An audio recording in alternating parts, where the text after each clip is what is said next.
Hi, I'm Seth Rotenberger, and today I'm going to show you how to use the compare body command to help you see changes in parts from different versions.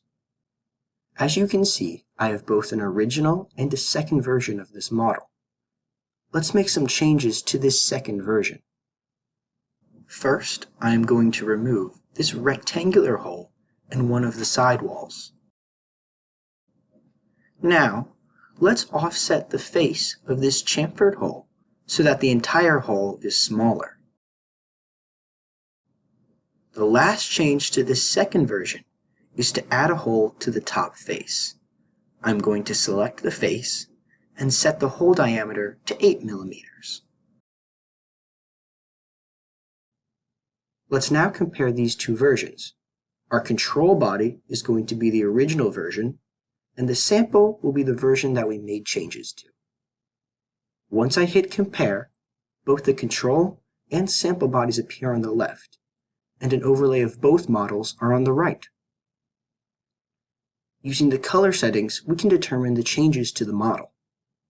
We previously deleted this hole in the second version, and it symbolizes this by being red. We also added the hole on the top of the face, and that change appears using the color green to show that it is new.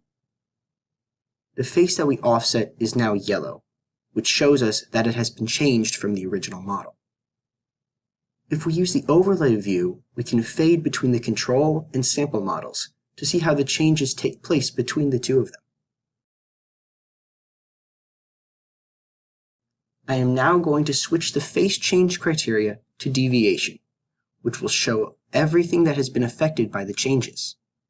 Here you can see that the top face is now highlighted because it was affected from the added hole and the face of the chamfered hole being changed. Several numbers and points appear when using this type of compare body.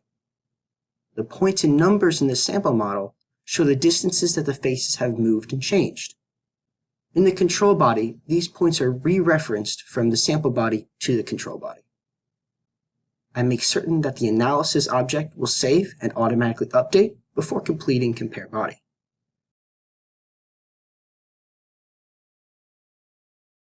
We now have a linked body that shows all the changes that have been made between the two versions. If we show and hide the different bodies, you can see how the linked body shows the affected parts of the model. Let's recap what you have seen. You saw me open two of the same model and then make changes to one of them. I then used compare body to show which parts were new, absent, or changed based on their color. I then showed the deviations in the bodies and found the distances changed from the points created. Finally, I saved the analysis as a linked body so that the changes can be easily seen later. I would like to thank you for your time and attention.